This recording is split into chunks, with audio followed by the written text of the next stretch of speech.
Hi, I'm Andrew Goldstein, and this is The Art Angle, a podcast from Artnet News where the art world meets the real world, bringing each week's biggest story down to earth. 5 months into the conflict, the brutal, horrific war in Ukraine grinds on, with no end in sight. And while Ukrainian men and women are fighting and dying on the front lines to defend their homeland, art workers are continuing to do their part to aid the struggle by preserving their nation's rich heritage and keeping the flame of culture alive. Shortly after the invasion, Artnet News European editor Kate Brown spoke to two such art workers based in Kyiv, Vasyl Cherepanyn, the director of the city's Visual Culture Research Center, and Nikita Kadan, an artist whose work is deeply imbued with his political activism. They spoke about what it's like watching the war unfold on their doorstep and how they are working to counter the crisis by any means possible. As the Art Angle team is on break, we are proud to re-air this episode.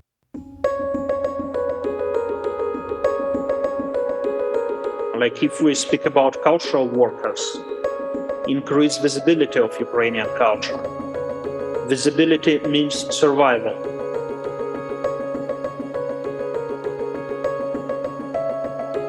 Hi, I'm Andrew Goldstein, and this is The Art Angle, a podcast from Artnet News where the art world meets the real world, bringing each week's biggest story down to earth. On February 24th, just 3 short weeks before this recording, the world as we knew it was utterly upended by the Russian army's invasion of the Eastern European nation of Ukraine. Spurred on by Russian President Vladimir Putin's dream of restoring a quasi-mythical version of the Russian Empire, the assault has unleashed devastating carnage, widespread damage, and a complex political and socio-economic crisis whose effects have been rippling around the globe ever since. Yet stories of breathtaking heroism and selflessness have also emerged from the fog of war, and the indomitable spirit of the Ukrainian people has won hearts and minds across continents, leading millions in the West to stand in solidarity with them. As in any armed conflict, however, culture can become collateral damage. In addition to causing widespread death and displacement, Putin's war machine has already inflicted irreversible harm on some of Ukraine's most cherished museums and heritage sites, and it is threatening to do the same to the country's vibrant homegrown art scene. As with the rest of the nation, that art scene has much more fight in it than most outsiders knew. To tell the story of resistance, Artnet News Europe editor Kate Brown spoke to 2 key cultural figures who are based in the Ukrainian capital of Kyiv and who have stayed behind to counter the crisis in whatever way they can. Platform 14, now arriving AC 56 from Besieged. Scheduled arrival 17:16. Caution, the train is arriving.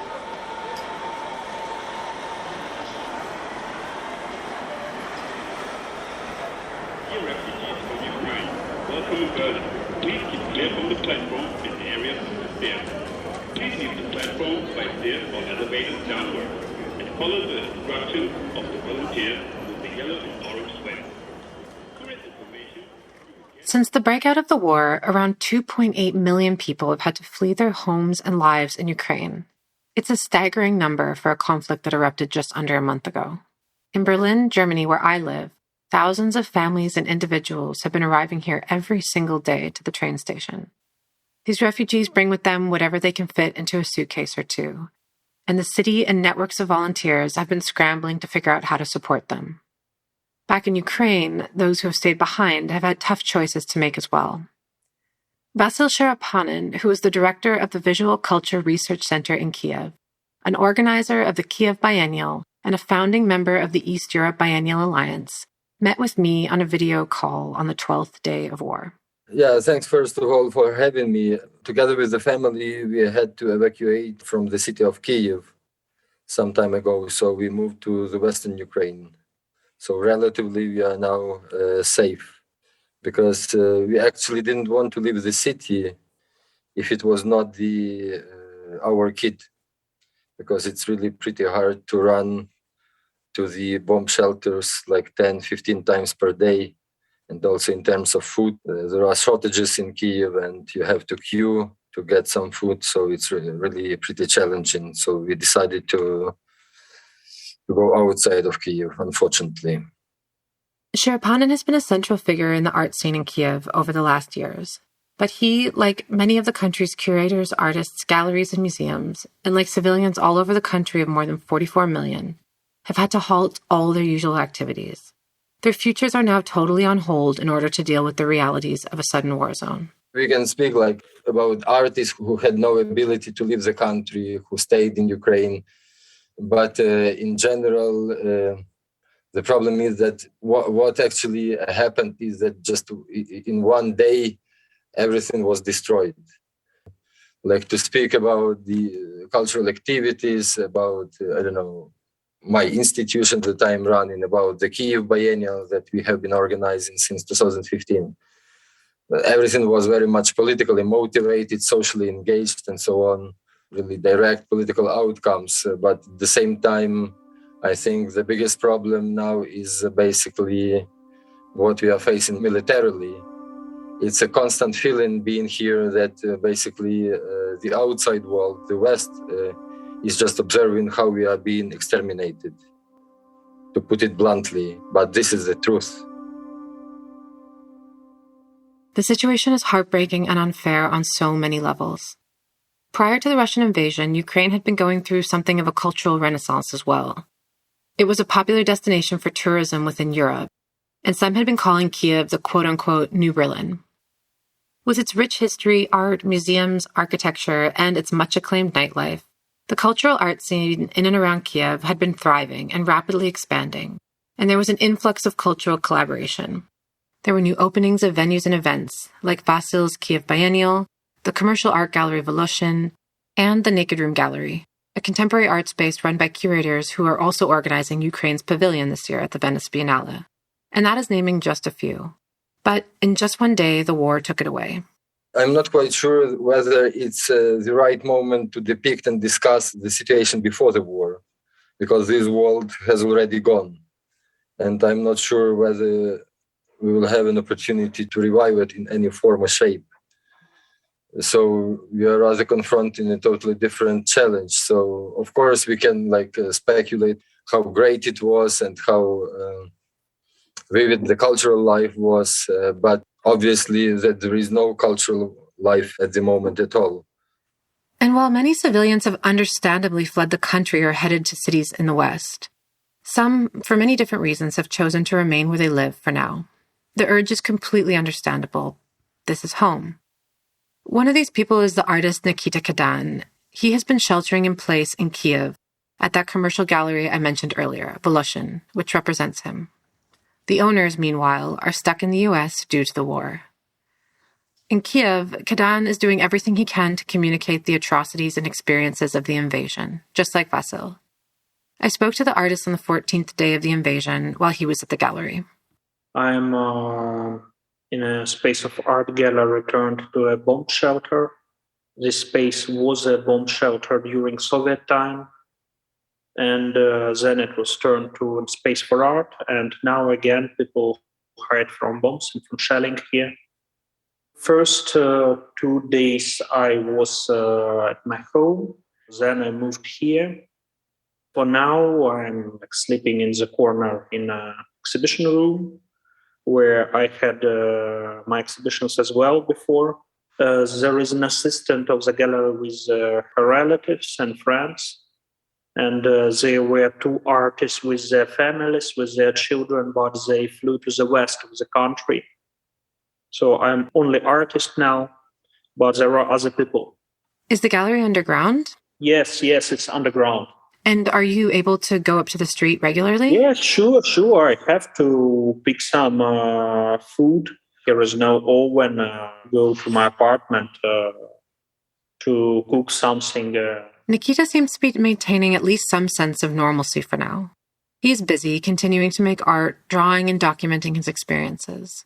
In general, his work, which spans installation, painting, and graphic art, addresses socio-political developments within Ukraine and considers what lingers behind from Soviet communism. Eerily, when the war broke out in February, one of his works, which depicts a bombed-out building in eastern Ukraine, was on view in a show in Miami. So I'm go on with professional activities, and I even arranged a small group show of the works which were in the storage of the gallery. I'm drawing, writing a diary, communicating with the press. This morning I spoke the conference in Ljubljana, and it's also something I can do for Ukraine. For sure, I am speaking about current war and about what can be done.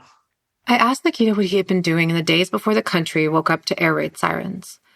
He said he had been living life in the usual way for the most part.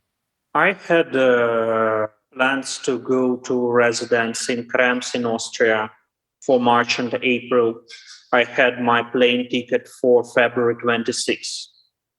Sure, it was cancelled then. We had several exhibitions. We ran a project space for video called Gerelo. Lots of artists from different parts of the world. And life was quite regular, like cafes and museums, they were open.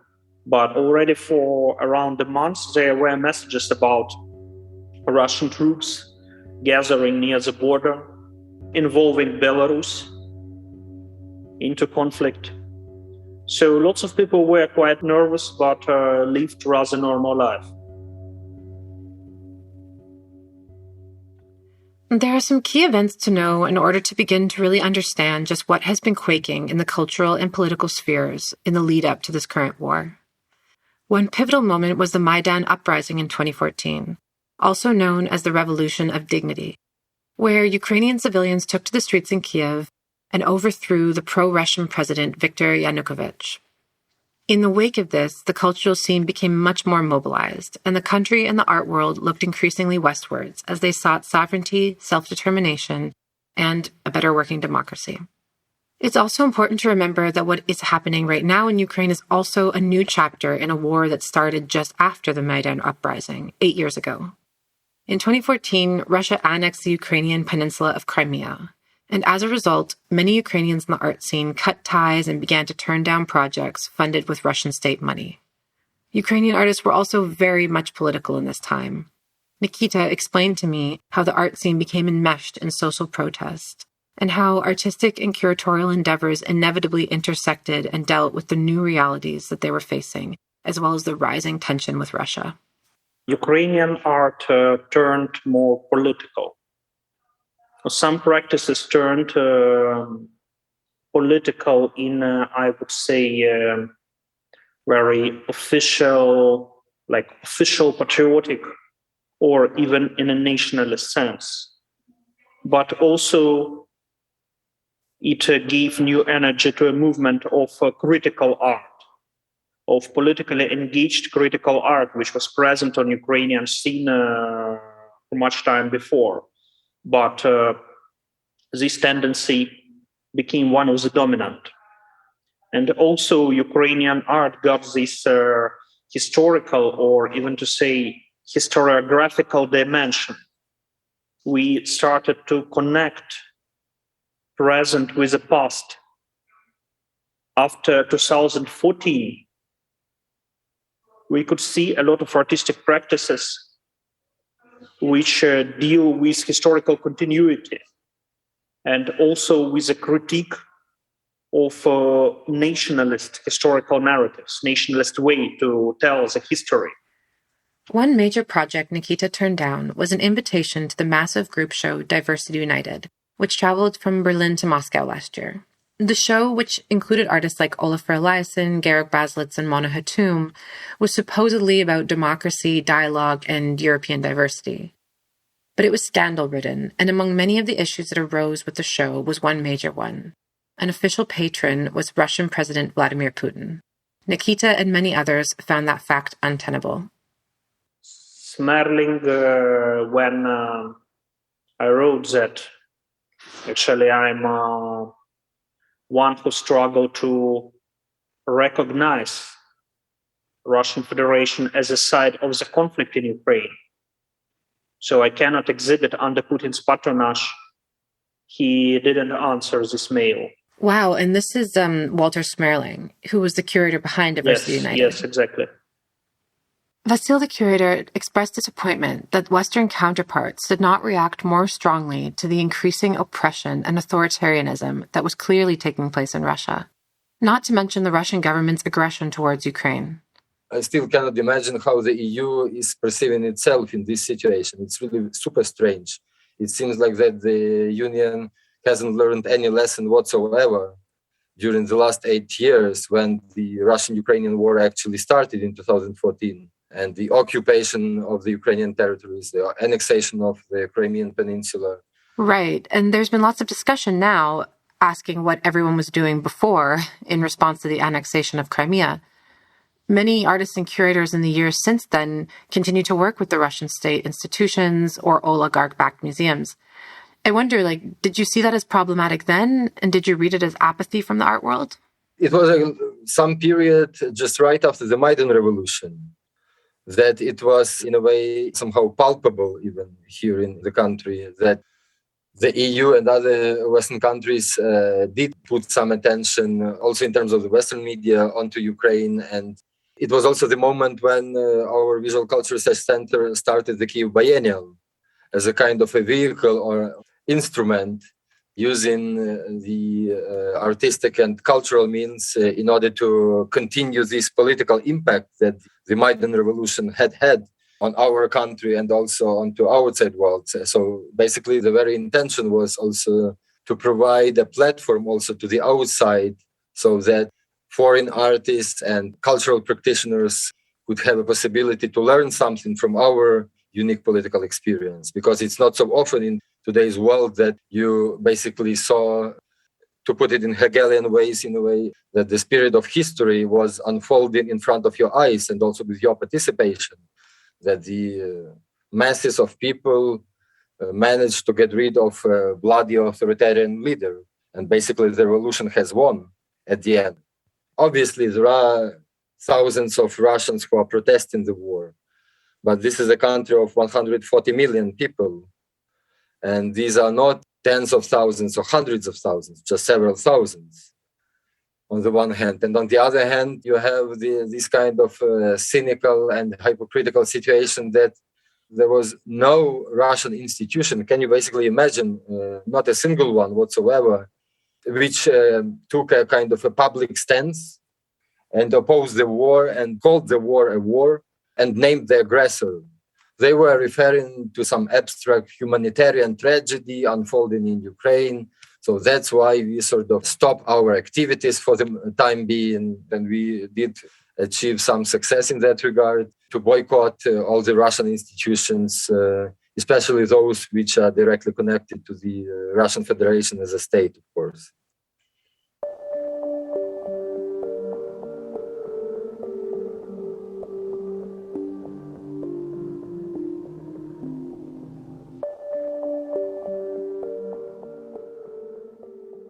In the wake of the war, Nikita has been using social media to discuss and share information.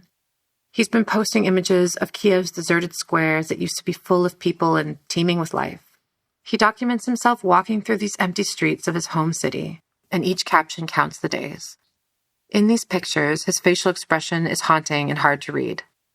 He's also been sharing Ukrainian art historical content, including information about modern Ukrainian artists. I asked him what social media and social media networks have meant during a time like this. It's rather a diary of staying in very special conditions. It's about photos and videos which I post permanent ones. But stories are rather used for sharing news. And also lots of people are engaged in some cultural activities and in actions of support of Ukraine. And I try to help them from distance. I try to organize things like Ukrainian video show in Castello di Rivoli in Turin, which will open tomorrow, or projection of images related to Ukraine and Ukrainian art on facade of Museum Quartier in Vienna. So these things are quite public. And there are some announcements, some information, mainly in stories. Nikita and others have also been sharing images of lost landmarks and cultural heritage under threat. Few in the country will forget how, in November 2015, the Donetsk Regional Museum of Local History was hit 15 times by anti-tank missiles, and it lost more than 30% of its collection. During that earlier phase of war, more than 30 other cultural institutions also reported damage. And now, in this current chapter, cultural heritage is again in the crossfires. The art community has been working to protect what they can. My friends from Ivano-Frankivsk now are working on evacuation of artworks.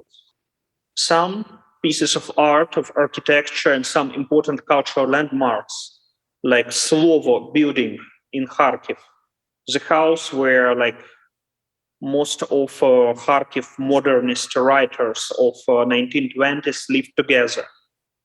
It's like a monument to this red renaissance, like early communist flourishing of Ukrainian modernist culture. It was hardly damaged by Russian shelling. They burned museum in Ivankiv. And maybe the works of a genius Ukrainian female artist Maria Primachenko, which are stored there, maybe they were saved by local people, at least some works. Or maybe they were burned together with museum. We don't know. They destroyed already several prominent pieces of 19th century, early 20th century architecture. I communicated, mediated between Western institutions and family of Fedor Tetianich, this great Ukrainian cosmist and ecologist artist from 80s and 90s. All his heritage was stored in a small apartment in the center of Kyiv. And several Western museums were ready to get it, to deposit, but to pick it only on the border. And family was unable to transport it to the border, to transport something from Kyiv to Polish border now. It's a huge problem. And especially big canvases, big sculptures, or very fragile objects. So our heritage is in danger as well. I asked Vasyl what more can and must be done to protect these Ukrainian institutions. To help those cultural institutions, museums, to evacuate artworks and collections.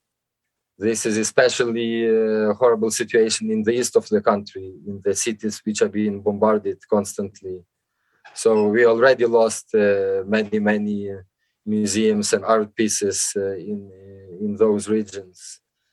Another thing, especially at the beginning of this full-scale war, we have been addressing different also Western institutions to expel Russian institutions from various international events, including biennials and stuff. Another direction, my colleagues, myself included, but also people I know from the field, they are basically reacting to the situation in different manners. One of the directions is basically documenting the Russian war crimes. Many initiatives who are doing that. And I think this is also very much important in terms of being active on the information front. But this is also something to be sort of preserved for the future because, it's just today that the International Criminal Court started its session in The Hague. The more you become aware of what Ukrainians are going through right now, the more impressive it is that artists like Nikita have found the energy to continue to make art. Art has very special instruments of understanding. It's a cognitive machine which uses the means of intuition, imagination. Maybe now when we do a Ukrainian art show somewhere, we are interested to, provoke as much publications as possible and gain as much visibility as possible. First of all, art is about reflection and about understanding where we are and what is the condition of the world we live in. So it works rather slowly. To be an artist in a situation of urgency, it's a quite problematic position. I draw, but I draw after I gave 5 interviews a day. I can imagine that art will be strongly involved in cultural diplomacy in next months. But then we'll have to make step from give us The voice give us microphone, give us more visibility to talk, and let's develop some new levels of understanding of what is going on. Sooner or later, these communications through art should go deeper. Like the strong aspect of art practice is ability to touch the depths or touch these aspects of reality which are in darkness. The international art community has mobilized in the last weeks, organizing fundraisers and charity sales to help those in Ukraine. Many people in the art scenes in Central and Eastern Europe have also been working to host and drive refugees. I asked Vasyl what more the international community can do to support Ukraine. The true political solidarity at the moment from the cultural field would be really to politicize this issue as much as possible and not go to culture only. We need that all institutions, including the cultural ones, to step up and to make as much public pressure as possible onto their respective governments in order to stop pretending that this is somebody else's war. And Nikita also had a message to share with those of us who might not yet sense the direct impacts of this war. I want you to understand that it will last for very long, and Putin will not stop at the doors of Europe. Very soon he will make a step in. No, I don't want to shame those people who have to survive. It's some sort of, like a ritual of breaking these people, of breaking their will, breaking their dignity. At the same time, it's just dangerous. Like if we imagine the worst scenario of occupation of Ukraine, please think about Crimea, when Crimean Tatar and Ukrainian activists just kidnapped. Because the Russian law is totally under control of Putin's repressive machine.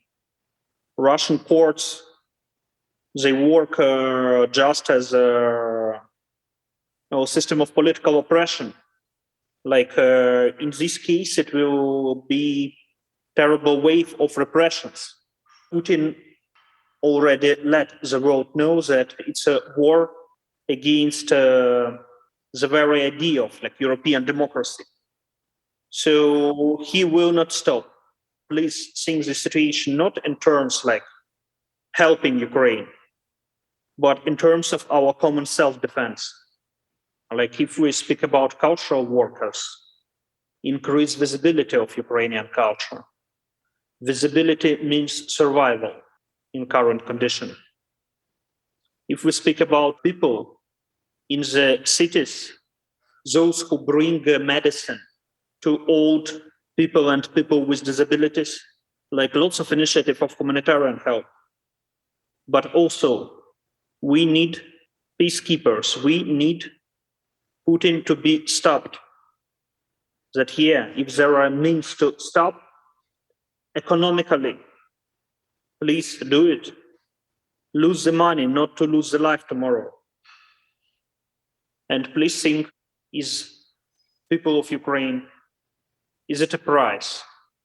Are we a proper price to postpone this risk? Each day brings new victims. Ukrainians are killed by missiles and aviation. Each day brings new victims. In the days since our interviews, the war has escalated dramatically, with terrible losses of life around the country. The capital is now coming under heavy fire as the Russian army doubles down its attack on Kyiv. Most tragically, Ukrainians feel that their lives are expendable. All the while, they see themselves as defenders of European and Western democracy and ideals. Vasyl put this into perspective. The way he sees it, the West, inclusive of the art world, only started to take notice when the West itself incurred losses. He recalls the sudden reaction that emerged after pro-Russian rebels shot down a passenger plane in 2014, killing 283 people. Just imagine that one missile rocket would hit a Polish or a German soil. Would it be the same situation? So this is obviously kind of neo-colonial mode of perception and attitude towards Ukraine, as if this country is a kind of a secondary one. If you remember, like 2014 and 2015, the first wave of imposing sanctions from the European Union came not because of the warfare itself, but only after the MH17 airplane was crashed. So this is also kind of a very symptomatic aspect, because that was the question that we had been constantly asking and still now are asking: what is your limit? When you are going to step up really? So it became really pretty clearly that the West is going to react only when the Western citizens are being killed. So it's again, like this famous title of the Judith Butler's book, When is Life Grievable, right? And whose life is grievable? Who deserves to be grievable? So it seems like that when it comes to Ukraine or when it comes to Afghanistan in this sense, these lives are not grievable. Only the Western lives are grievable. I'd like to express my deep gratitude to Vasyl and Nikita for contributing their thoughts and stories with me. That's it for this week's episode of The Art Angle. If you like what you heard, you can subscribe to the show on Apple Podcasts, Spotify, or wherever else you get your podcasts. Also, take a moment to rate and review us. It will help other listeners discover what we're doing. This episode of The Art Angle is produced by Sonia Manalili, Kate Brown, Caroline Goldstein, and Tim Schneider. Thanks for listening, and see you next week.